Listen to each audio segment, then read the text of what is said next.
이 요한계시록은 이 세상에서의 삶을 살아가는 성도들에게, 즉 그리스도인들을 향한 그 위로와 소망의 말씀들이 담겨져 있습니다. 이 성경은 소아시아 지역의 7교회를 향하여서 1장 1절에서 이제 미리 밝히고 있듯이 속히 이루어질 일들에 대해서 분명 우리에게 말씀해주는 책입니다. 당시에 사용하던 묵시의 장르를 사용하여서 다양한 그 비유를 통해서 메시지를 전하고 있는 이 계시록은 오늘 우리에게도 동일하게 이 시대를 살아가고 있는 우리 그리스도인들에게 우리가 속히 이루어질 일들을 소망하면서 그 때를 바라보면서 어떻게 살아야 하는지를 말씀해주고 있습니다. 계시록이 기록되던 당시에 1세기 말 무렵, 그 당시 로마는 도미티안 황제의 치하 아래서 사람들로 하여금 이제 모든 로마를 섬기는 사람들이 황제 숭배 사상을 갖게끔 했던 시기예요. 황제를 즉 신처럼 섬기게 하려는, 황제는 곧 신이다, 로마의 황제는 곧 신이다, 그렇게 신처럼 여기게끔 하려고 했던 그 시기입니다. 이런 배경 속에서 교회를 이루고 있던 성도들, 그리스도인들은 신앙을 지키는 일이라는 것이 참 쉽지 않았어요. 굉장히 어려웠죠. 왜 그러느냐? 여러분, 신앙인이 어떤 사람이에요? 하나님을, 세상을 창조하시고 우리를 만드시고 이 세상의 모든 것들을 주관하시는 하나님 한 분만을 믿고 따르는 무리들인데, 그들에게 황제를 신처럼 여기라는 말은 십계명에서 말씀하고 있는 나 외에 다른 신을 섬기지 말라라는 그 명령을 처음부터 어기는 일이 되잖아요.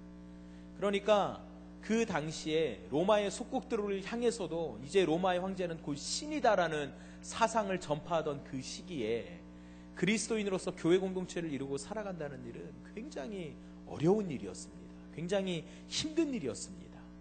당연히 온갖 핍박이 있었겠죠. 핍박이 있고 그 어려움이 있었을 거예요. 여러분, 주기철 목사님 잘 아실 거예요. 우리나라가 일제 강점기에 있을 때 신사참배를 거절하고 신앙을 지키시다가 돌아가신 그 주기철 목사님, 여러분 잘 아실 거예요. 내가 신사참배를 하지 못한다, 신앙을 지키시다 돌아가신, 순교하신 그 목사님을 잘 아실 거예요. 그분은 자신의 믿음을 지키고 참 그리스도인의 모습으로 살기 위해서 자신의 아내를 택하지 않으셨어요. 안위를 택한 것이 아니라 옳은 길을 택했고 하나님이 기뻐하시는 일을 택했습니다. 비록 그것이 나에게 환난으로 다가온다 할지라도, 그 결과가 나에게 핍박으로 다가오고 나에게 불이익으로 다가오고 나에게 내가 감당하지 못할 만한 어떤 고통으로 다가온다 할지라도 하나님께서 기뻐하시는 일을 택하신 거예요. 여러분, 그게 신앙인의 모습이죠. 이 일이 얼마나 어려웠겠습니까? 여러분, 이 일이 얼마나 고통스러운 일이었고 그 일이 얼마나 감당하기에 어려운 일이었겠습니까? 1세기 말경을 살아가던 그 유라시아 지역에, 유럽 지역에 그 그리스도인들도 그때의 상황과 우리가 이제 일제강점기에 있었던 그 주기철 목사님의 상황을 떠올리면서 생각을 해본다면 이해가 좀 잘 되시고 얼른 느낌이 오실 거예요. 그 당시 그리스도인들도 그랬다는 거예요. 로마 황제의 그 숭배 사상이 막 퍼지고 강요하던 그 시기에 신앙인으로서, 그리스도인으로서 신앙을 지키며 살아간다는 일이 그에게는 굉장히 어려웠던 일이었다는 것입니다. 로마의 속국으로 황제 숭배를 거절하고 그리스도인으로 살아간다는 일은 그들에게 참 힘든 일이었고 어려움과 고통이 따르는 일이었습니다. 그럼에도 불구하고 그런 어려움 속에서도 그 성도들이 믿음을 저버리지 않고 믿음을 포기하지 아니하고 끝까지 그리스도인으로 살아갔던 사람들이 있는데, 그들이 그렇게 살아갈 수 있었던 것은 무엇 때문이냐? 바로 소망 때문이었어요. 소망. 하나님 나라에 대한 소망이요, 다시 오실 주님에 대한 소망이요, 만유의 주제이신 그리스도의 다스림, 하나님의 다스림에 대한 소망 때문이었습니다. 그 소망 때문에 그들은 신앙을 지켰고 믿음을 지켰어요. 때로는 그들에게 문제와 어려움도 있었습니다. 처음 복음을 듣고 그리스도를 구주로 영접한 후에 그리스도인으로 살아가던 그들, 주님의 몸된 교회 공동체를 이루고 살아가던 그들, 소망을 온전히 지키면서 살아가면서 지킨 사람들도 있지만, 믿음을 지킨 사람들도 있지만, 시간이 점점 지나면서 그 교회 공동체 안에서 이렇게 믿음이 흔들렸던 사람들도 있었을 거란 말이죠. 왜냐하면 닥치는 환난 때문에, 자신에게 주어지는 어려움들 때문에, 살아가는 삶의 문제들 때문에 분명히 신앙적 갈등을 겪고 때로는 그것들을 포기하던 모습도 있었을 거란 말이에요. 로마 제국이라는 배경적인 핍박뿐만 아니라 교회 안에 침투하기 시작한 잘못된 가르침들, 그리고 세속화된 신앙의 모습들, 세속화된 믿음들, 현실에 안주해버리는 그런 신앙의 모습들, 하나님의 뜻을 따라 살아가야 되는데 그것이 아니라 현재의 모습에 안주하면서 지금이면 됐네, 이 정도면 됐네, 그냥 안주해버리는 그런 모습들, 그런 문제들이 분명히 있었다라는 거예요. 그런 배경 속에서 요한은 이제 그 아시아, 유라시아죠. 네. 아시아의 7교회를 향한, 지역적으로는 아시아인가요? 네, 아시아네요. 아시아에 있는 그 7교회를 향한 주님의 뜻을 전합니다. 그리고 이제 그 메시지들, 이 하나님의 뜻은 바로 오늘을 살아가는 우리들을 향한 말씀이기도 합니다. 왜냐하면 여전히 여러분, 우리도 소망을 가지고 믿음을 지키며 살아가야 하기 때문입니다. 물론 현대의 한국 사회, 우리가 살아가고 있는 이 현실을 보면 우리가 신앙생활을 하는데 어떤 배경적인 핍박은 이제 없어요. 그렇죠? 네. 우리의 잘못됨으로 인해서 조롱은 있을 수 있지만, 사실 조롱이 있죠. 조롱이 있을 수는 있지만 핍박은 없어요.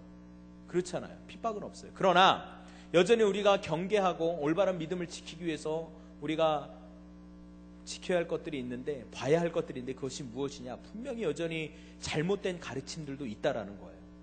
그리고 세속화된 신앙생활의 모습도 있다라는 거예요. 우리 스스로 현실에 안주해버리는 모습들이 역시나 있다라는 것입니다. 여러분, 여전히 우리는 그러한 환경들 속에서 믿음을 지키며 살아가야 하기 때문에 오늘 우리에게 주시는 이 말씀, 아시아 지역의 7교회를 향하여서 주님께서 요한을 통해 주신 이 말씀은 그들만을 향할 말씀이 아니라 오늘 우리에게 주시는 동일한 말씀이요, 동일한 하나님의 뜻이라는 거예요. 여러분, 우리는 세상에 물들어서 그들과 동일한 가치관으로 살아갈 것이 아니라 그들과 다른 가치관, 구별된 가치관을 가진 그리스도인으로 살아가야 합니다. 너무나도 만연해 있는 잘못된 가르침 속에서 여러분, 우리는 올바른 것을 분별할 줄 아는 지혜가 필요하고요, 성령님께서 주시는 지혜로 그것들을 분별하면서 하나님의 뜻을 올바르게 깨달으면서 살아가야 합니다. 여러분, 그런 의미에서 여러분, 저를 위해서 기도 많이 해주셔야 돼요. 저를 위해서 기도해 주세요. 여러분, 기도 많이 해주셔야 돼요. 여러분의 중보가 정말 너무나도 필요합니다. 제가 요청하는 거예요. 부탁드리는 거예요. 왜냐하면 여러분, 제가 두려워하는 것 가운데 하나가 무엇이냐면, 두려워하는 게 많죠. 두려워하는 게 많아요. 두려워하는 게 많은데 그 가운데 하나가 무엇이냐면, 제가 이 자리에서 이렇게 말씀을 전하잖아요. 설교를 하잖아요. 근데 제 설교를 듣는 영혼들에게, 그리고 이제 저와 여러분들이 교제를 나누잖아요. 뭐 공적인 자리건 사적인 자리건 교제를 나누는데, 저와 교제를 나누는 그 지체들에게 혹이나 잘못된 것들을 전하고 잘못된 모습을 전하지는 않을까, 그 두려움이 항상 있어요. 그래서 기도합니다. 기도하고 성령님의 도우심을 구하며 기도하고, 여러분들에게도 이제 기도 요청을 제가 드리는 거예요. 저를 위해서 여러분 기도해 주시기 바랍니다. 이 부족한 자를 위해서 여러분 기도해 주시기 바랍니다. 하나님의 뜻을, 하나님의 말씀을 온전히 전하는 자가 될 수 있도록 여러분 기도해 주시길 바랍니다. 스스로 속아버리면 답이 없거든요. 아닌 것을 기라고 제가 말해버리면 큰일 나잖아요. 그렇죠? 여러분들이 저를 위해서 늘 깨어서 기도해 주시길 바랍니다. 여러분, 오늘날 우리가 살아가는 상황 속에서도 분명 잘못된 가르침들이 있을 수 있어요. 그 가운데 이제 우리가 경계할 것 중에 하나가 뭐냐면 만사형통 신앙이에요. 뭐냐, 예수님만 믿으면 다 잘 된다라는 거예요. 아이러니하게도 오늘 제가 유치부 설교를 하면서 여러분 하나님을 믿으면 다 잘 돼요, 이렇게 설교를 했어요. 참 아이러니하죠. 아이들에게 깊은 내용을 전하기는 어렵잖아요. 단어 선택이 얼마나 어려운지 몰라요. 저는 유치부, 유초등부 설교가 제일 어려워요.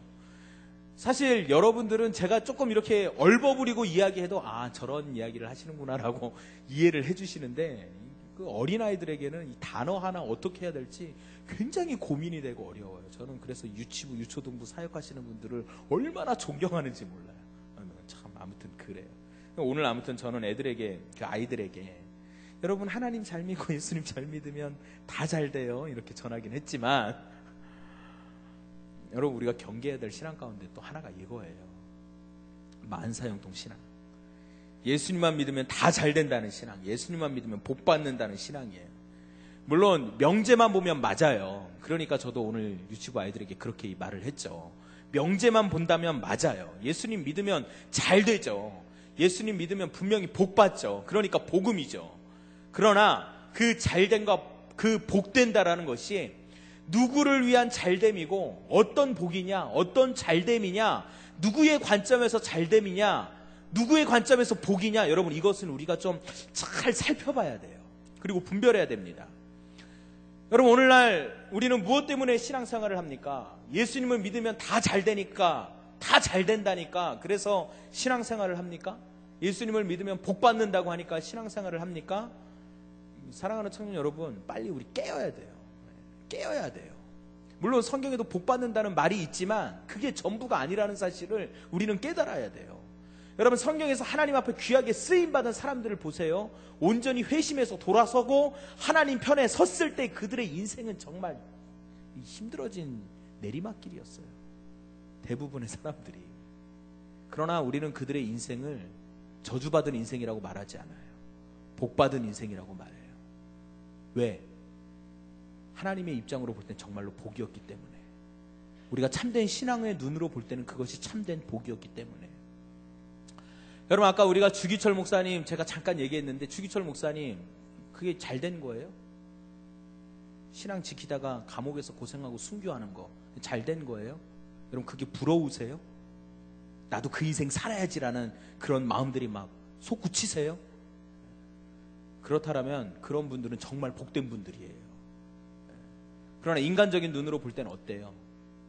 결국 복된 길이 아니죠. 여러분 1세기경 아시아에서 신앙을 지키며 로마에 투항하고 로마를 대적하면서 막 살아가면서 이후에 나중에 어떻게 돼요? 막 사자밥이 되어지고 경기장에 끌려가서 죽어지고 그랬던 그리스도인들, 그들 모습이 어때요? 그들이 복됩니까? 사실은 복된 거죠. 그러나 인간적인 눈으로 보면 복된 게 아니에요. 여러분 오늘날 우리가 복받기 위해서 예수님을 믿는다라고 말하고 예수님을 믿으면 잘 된다라고 말하는데, 과연 어느 관점에서 우리가 복받는다라고 말하고 어떤 관점으로 그것이 복이다라고 말하냐는 거죠. 여러분 우리가 구원받았다는 것, 그것은 이 땅에서의 그 육신의 잘됨의 가치를 넘어서는 일입니다. 여러분 우리가 복을 받았다라고 말하는 것은 예수님을 믿음으로 복을 받았다, 예수님 그분이 복음이다라고 우리가 말하는 것은 우리의 존재에 대한 본질적인 일이에요. 물론 육신적으로 잘 되면 좋죠. 그러나 여러분 그것이 목적이 되어서는 안 됩니다. 그것이 주가 되어서는 안 된다라는 거예요. 여러분 우리의 삶의 목적은 내 욕심과 내 뜻을 하나님께 관철시키기 위해서 살아가는 것이 아니라 바로 내 삶을 하나님의 뜻에 맞추면서 하나님의 뜻에 반응하면서 순종하면서 살아가기 위한 것이 우리의 삶의 목적이 되어야 돼요.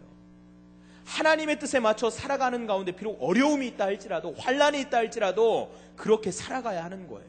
그것이 하나님께 영광 돌리는 일이라면, 그것이 하나님의 기쁨이 되는 일이라면. 그래서 우리는 우리의 삶의 목적을 뭐라고 말합니까? 하나님의 영광을 위하여 산다라고 말하죠. 그게 우리의 신앙 고백이잖아요.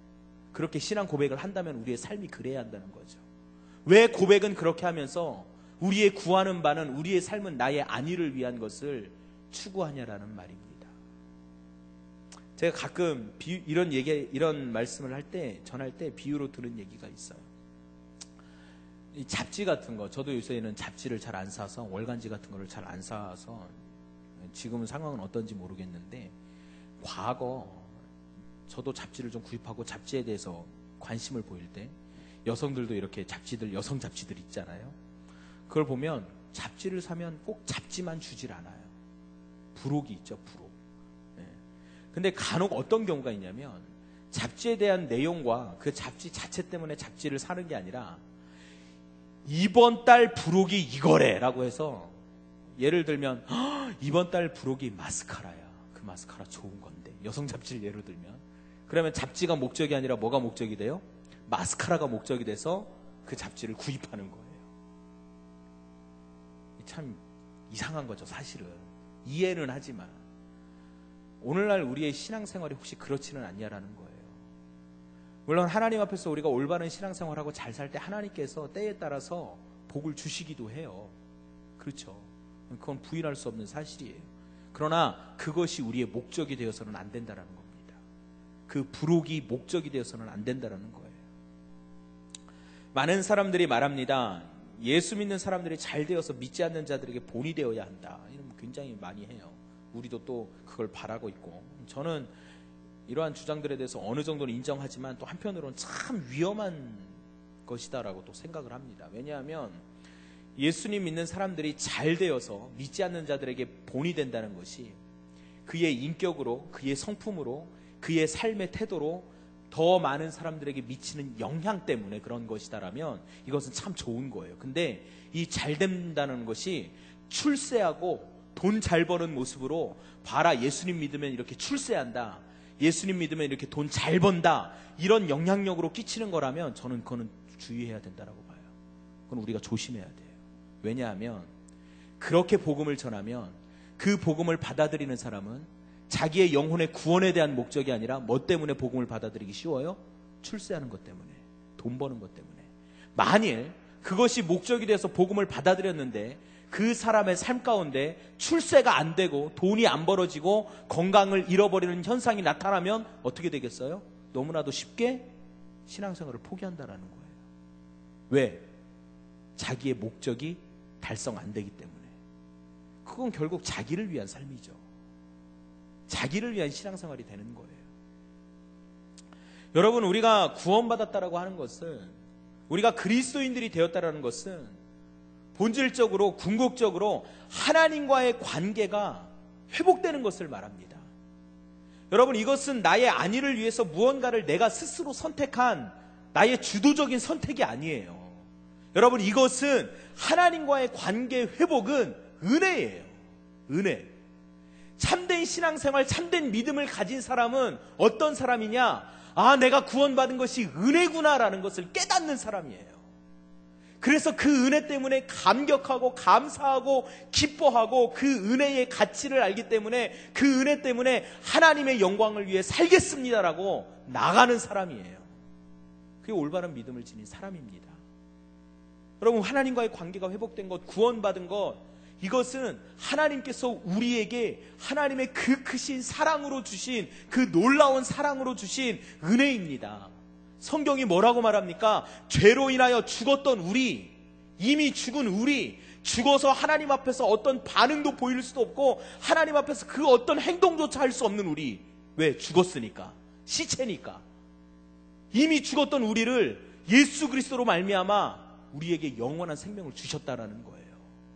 살아난 거죠. 그러니까 하나님의 어떤 사인에 대해서 반응할 수 있게 된 거고 하나님 앞에서 이제 움직일 수가 있게 된 거예요. 이게 얼마나 큰 은혜입니까? 이미 죽은 우리를 살려주었으니. 하나님의 심판 아래에서, 그래서 진노의 자녀였던 우리를 하나님의 그 크신 사랑으로 구원해 주셔서 생명 주시고 하나님의 자녀됨에 놀라운 권세를 주시고 천국을 소유할 수 있게 해주시고 천국을 바라보게 해주시고 그 소망을 갖고 이 땅에서 살아가게 해주셨으니 여러분, 이것이 얼마나 큰 은혜요 감사함입니까? 그러므로 여러분, 우리가 이 땅에서 살아가면서 구하고 찾고 바라는 것은 무엇이냐? 우리의 육신의 안위가 아니라 하나님께 대한 우리의 올바른 반응이에요. 하나님의 뜻을 발견하게 해주세요. 올바르게 내가 반응할 수 있게 해주세요. 순종할 수 있게 해주세요. 먼저 그 나라와 그 의를 구하게 해주세요. 이 땅의 것을 바라보는 것이 아니라 영적인 것을 바라보며 살게 해주세요. 하나님께서는 죄로 죽어버렸던 우리가 하나님 앞에서 올바르게 반응할 수 있도록 생명을 주셨고 성령님을 우리에게 보내주셨습니다. 우리의 영이 살아났고 우리를 도우시는 분으로 인하여 우리는 진정 하나님 앞에서 이제 아버지와 자녀됨의 관계로 살아갈 수 있게 된 거예요. 여러분, 이 놀라운 영적인 회복, 나의 상태를 올바르게 깨닫고 내가 받은 은혜가 무엇인지를 올바르게 깨닫고 그것에 대해서 하나님한테 반응하는 것, 하나님이 부어주신 그 놀라운 선물인 은혜를 깨닫는 것, 이것이 부흥이에요. 여러분, 이게 부흥입니다. 참된 부흥은 사람이 많아지는 게 아니라 죄로 인해 죽어버렸던 영혼들이 하나님 앞에서 깨어나는 일이에요. 그리고 그것을 알게 되는 거예요. 내가 어떤 존재인지를 깨닫고 회복되는 것이 부흥이에요. 자신의 죄를 깨닫고 하나님 앞에서 회개하며 돌이키는 것, 여러분, 그것이 부흥입니다. 여러분, 회개는 선택이 아니에요.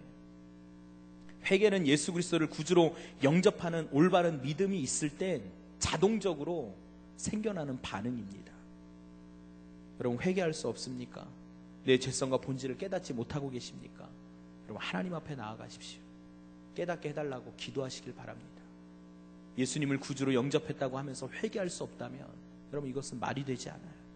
왜냐하면 예수를 구주로 영접하게 되면 먼저 나의 죄인됨을 시인할 수밖에 없기 때문에 그래요. 나의 죄인됨을 인정하지 않고 어찌 우리가 예수님을 말할 수 있습니까? 나를 대신해서 내 죄를 짊어주신 그 주님을 영접한다는 것은 내가 죄인임을 깨달을 때 가능하기 때문이에요. 여러분, 이 일이 예수님을 처음 영접할 때 한 번 일어나는 한 번의 일입니까? 여러분, 그렇지 않아요. 이 일은 계속해서 일어나는 일이에요. 우리가 하나님 앞에 서는 그날까지 계속 일어날 수밖에 없습니다. 사랑하는 청년 여러분, 나의 죄인됨을 깨닫는 일은 비참한 일이 아니에요. 그것은 절망적인 일이 아니에요. 그것은 수치스러운 일이 아닙니다. 그것은 기쁜 일이에요. 왜냐하면 내가 어찌하지 못한 그 죄를 용서해 주시는 하나님의 사랑을 깨달을 수 있기 때문이에요. 하나님의 사랑의 본질을 깨달을 수 있기 때문입니다. 하나님의 은혜의 본질을 깨달을 수 있기 때문입니다.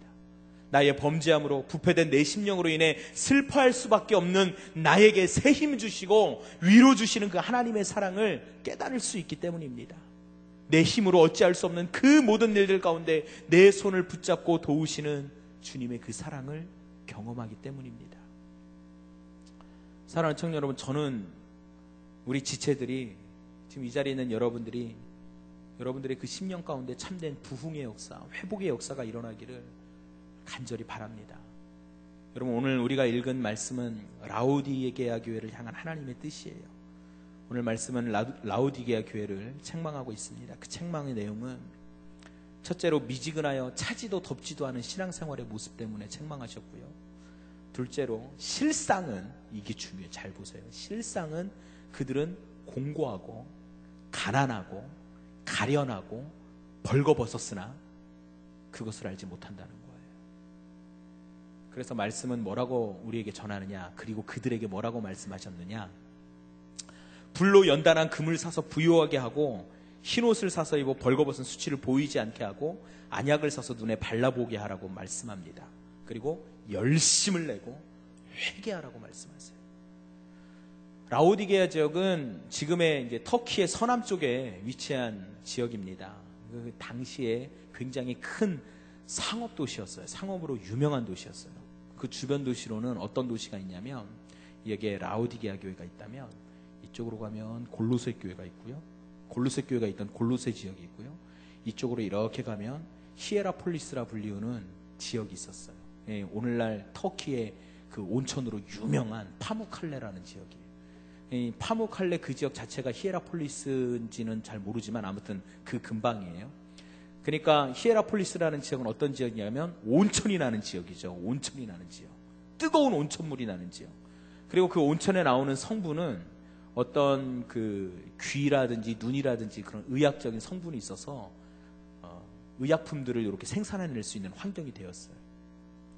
그러니까 지금 이 라오디게아 교회는 어디와 어디 사이에 있느냐? 이쪽이 골로새라는 지역과 이쪽에 히에라폴리스라는 온천이 나는 지역 사이에 있는데, 이 히에라폴리스의 뜨거운 물이 어디로 흘렀겠어요? 라오디게아로 흘렀어요. 이렇게. 그리고 이 골로새라는 지역은 뜨거운 물이 나오진 않았지만 어디로 흘렀겠어요? 감으로 보건대 라오디게아로 흘렀죠. 그러니까 이 온천 지역에서 나오는 뜨거운 물이 이 라오디게아로 흐르면서 어떻게 됐겠어요? 식었겠죠. 그리고 이쪽에서 골로새에서 나오는 찬물이 이쪽 라오디게아로 흐르면서 그 물이 합혀지면 어떻게 됐어요? 물이 뜨겁지도 않고 차지도 않고 미지근한 물이 되는 거예요. 그러니까 성경에서 지금 말씀하는 이 비유는 그냥 무턱대고 하신 말씀이 아니라, 야, 니네들이 사는 동네가 이런데 지금 니네의 신앙생활의 모습은 니네가 사는 지역의 상황과 똑같다라는 거예요. 뜨겁지도 않고 차지도 않다라는 거죠. 그리고 라오디게아 성도들은 자신이 살아가는 그 환경 속에서 스스로 부유하다라고 여기며 안주한 신앙생활을 하고 있었습니다. 아니, 상업도시였기 때문에. 그래서 거기에 빗대어서 지금 말씀은 계속 이야기하고 있어요. 그 라오디게아적인 배경적인 상황을 빗대어서 비유로 계속 말씀하고 있습니다. 그래서 아까 이제 얘기했듯이 의약품적인 요소들이 있었기 때문에 의학으로도 발달한 도시였다라고 그래요. 그러니까 오늘 뭐라고 말씀해요? 성경을 보면 뭐라고 말해요? 안약을 사서 눈에 발라봐라 이렇게 얘기하죠. 마지막 보면. 그렇죠? 18절 보면 그렇잖아요. 다 이 비유가 그냥 무턱대고 하신 것이 아니라 그 지역의 배경적인 상황을 염두에서 하신 말씀입니다. 라오디게아 성도들은 자신들이 살아가는 환경 속에서 스스로 부유하다 여기면서 안주한 신앙생활을 했습니다. 가난했지만 가난한 줄 몰랐고 자신들을 부유하고 여겼습니다. 눈이 멀었으나 벌거벗었으나 그것도 알지 못했습니다.